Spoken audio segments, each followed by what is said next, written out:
अच्छा, अब हम बात करेंगे किसकी, नेचर ऑफ लाइट।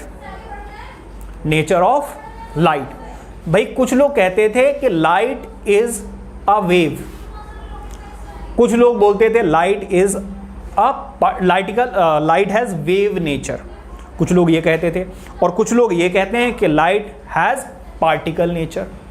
ठीक है, सो बाद में ये कंक्लूड किया गया कि light has dual nature. Dual nature का मतलब light has wave nature as well as particle nature. अब ये कैसे पता चला, जरा उस पर नजर डालेंगे। There are two theories about the nature of light. पहली क्या है, वेव थेरी ऑफ लाइट। तो स्टार्टिंग में पता चला भाई कि ये क्या है, एक वेव थेरी है। वाई, कैसे पता चला कि ये एक वेव है, because light does not need any medium to travel. उसको किसी भी मीडियम की जरूरत नहीं है, ना सॉलिड, ना लिक्विड और ना ही गैस। कैसे पता चला, देखिए जरा। भाई ये है सन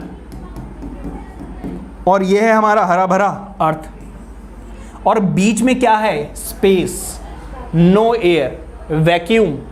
ठीक है, लेकिन लाइट यहां से ट्रैवल करते हुए हमारे अर्थ तक आ जाती है। यहां बीच में तो कोई मीडियम ही नहीं है ना सॉलिड, ना लिक्विड, ना गैस, लेकिन फिर भी लाइट ट्रैवल करते हुए हम तक पहुंच गई। इससे हमें यह पता चला कि लाइट हैज वेव नेचर। कैसा नेचर है, वेव नेचर है, क्योंकि वेव को ही मीडियम की जरूरत नहीं है। अगर कोई पार्टिकल होता तो उसको मीडियम की जरूरत होती है चलने के लिए, सॉलिड, लिक्विड या गैस। ठीक है, अच्छा फिर वेव थ्योरी क्या कहती है कि जो लाइट है इसकी जो वेव्स हैं वो इलेक्ट्रोमैग्नेटिक वेव्स हैं। जरा ध्यान समझना कैसे।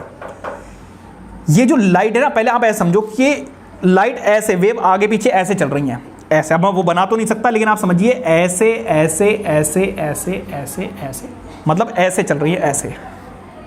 समझ में आ रही बात है, ऐसे ऐसे जैसे सांप चलता है, अंदर बाहर, अंदर ऐसे ऐसे ऐसे। ठीक है, और यहां पर वेव ऐसे भी जा रही है, मतलब ऊपर नीचे, तो एक दूसरे के क्या है, परपेंडिकुलर है, लेकिन इसकी जो डायरेक्शन है वो आगे की तरफ है। मतलब ये ट्रैवल तो ऐसे और ऐसे करेंगे परपेंडिकुलरली, लेकिन डायरेक्शन क्या होती है, ऐसे। जैसे कि आप वाटर में क्या करो, वाटर में क्या करो, आप एक पत्थर ड्रॉप कर दीजिए, तो वो ट्रैवल तो ऐसे ऊपर नीचे करती हैं, लेकिन वेव जो है वो आगे की तरफ ट्रैवल कर रही होती है। ठीक है, तो ये एक्चुअली क्या है, इलेक्ट्रोमैग्नेटिक वेव है। ये आप लोग आगे पढ़ेंगे, मतलब इस हमारे सिलेबस में तो नहीं है, बट हायर क्लासेस में आप पढ़ेंगे इसके बारे में भी। ठीक है, according to wave theory of light, light is consist of electromagnetic waves, जैसा कि आपको यहां पे नजर आ रही है। ठीक है, which do not require a material medium for their propagation. अगर इलेक्ट्रोमैग्नेटिक वेव है ना, उसे नहीं चाहिए भाई ना सॉलिड ना लिक्विड गैस, वो अपना रास्ता खुद बना लेती है। ठीक है, तो इससे ये पता चल रहा है भाई कि ये क्या है, वेव नेचर है। लाइट का क्या है, वेव नेचर है। फिर इसके बाद आई थ्योरी कौन सी, they can travel even in vacuum, vacuum में भी ट्रैवल उस पर। और दूसरी थ्योरी कौन सी है, पार्टिकल थ्योरी ऑफ लाइट। बाद में बात चली भाई, ठीक है मान लिया वेव थ्योरी है, लेकिन हम तो ये कह रहे हैं कि ये पार्टिकल भी है। देखो जरा कैसे, ध्यान से समझिएगा, कैसे समझिएगा, ध्यान से।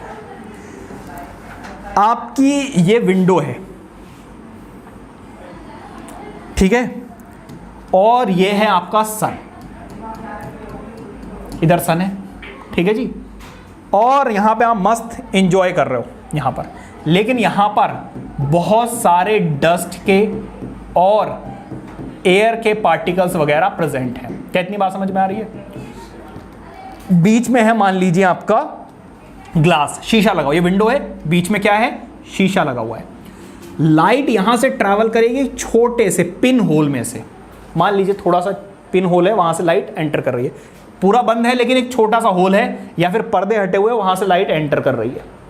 आप देखेंगे लाइट यहां से एंटर हुई और आपको एक बहुत बड़े एरिया पे, वॉल पे नजर आएगी लाइट।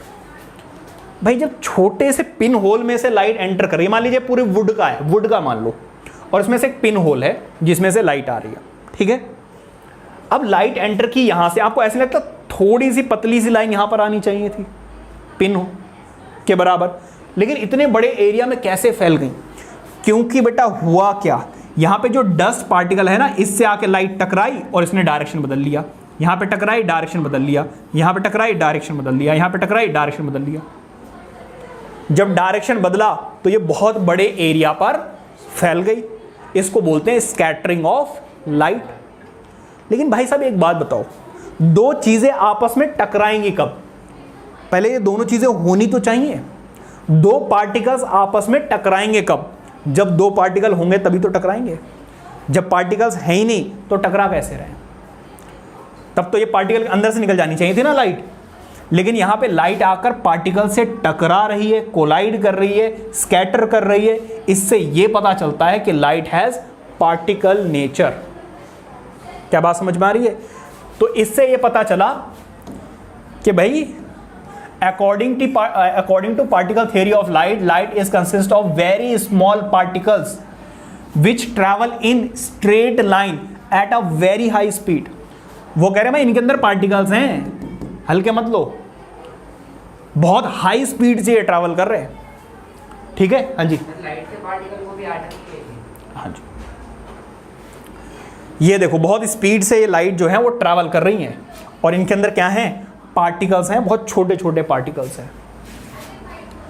ठीक है, इससे क्या पता चलता है? The elementary particle is called photon. कहीं पर भी लाइट के पार्टिकल्स की बात होती है तो उनको बोलते हैं फोटोन, क्योंकि वो ग्लो करते हैं। इसीलिए हम फोटोसिंथेसिस पढ़ते हैं। फोटो मतलब लाइट के प्रेजेंस में होने वाली सिंथेसिस, फोटोसिंथेसिस। ठीक है, इसके बाद a certain phenomena of physics like reflection, refraction, casting of shadow works on the principle of particle theory of light। ठीक है भाई, लाइट टकरा के उधर कैसे चली जाती है? वो किसका मतलब, जैसे बॉल लो, बॉल को अगर आप हिट करोगे तभी तो वो टकरा कर वापस आएगी, और अगर एंगल से मारा तो इधर चली जाएगी। ऐसा किसकी वजह से हो पा रहा है? क्योंकि बॉल के अंदर पार्टिकल्स हैं। लेकिन यही सेम बिहेवियर किसका है? लाइट का भी है। इसका मतलब लाइट हैज पार्टिकल्स। अभी बेटा टॉपिक ही नहीं है, रिफ्रैक्शन बता देता हूं मैं आपको। जैसे कि मान लीजिए मेरे पास एक टॉर्च है और यहाँ पे शीशा लगाओ, प्लेन मिरर, मैं यहाँ पर एंगल से मारूंगा ना, मान लीजिए ये वॉल है, यहाँ से मैंने एक लाइट फॉल कराई तो वो आपको यहाँ पर वॉल पे नजर आएगी, है ना। लेकिन अगर ये मिरर ना हो के ग्लास होता, आर ट्रांसपेरेंट, तो ये लाइट ट्रैवल करके इधर चली जाती। जो लाइट ट्रैवल करके आर पार चली जाती है उसको बोलते हैं रिफ्रैक्शन, और जब टकरा कर वापस आ जाती है इसको बोलते हैं रिफ्लेक्शन। ठीक है, ये सारी बातें क्लियर हैं। अब आ जाइए इस पर। So light exhibit the properties of both waves and particles. तो इसका मतलब यह है कि लाइट दोनों ही बिहेवियर शो कर रहा है, wave as well as particle. Therefore light has dual nature. कैसा नेचर होता है इसका? डुअल नेचर होता है, wave and particle nature. So quantum theory of light which combine both the waves and particle theory of light। तो ये भी question आ सकता है, which theory combines wave and particle theory? तो क्या है भाई? Quantum theory of physics। ठीक है।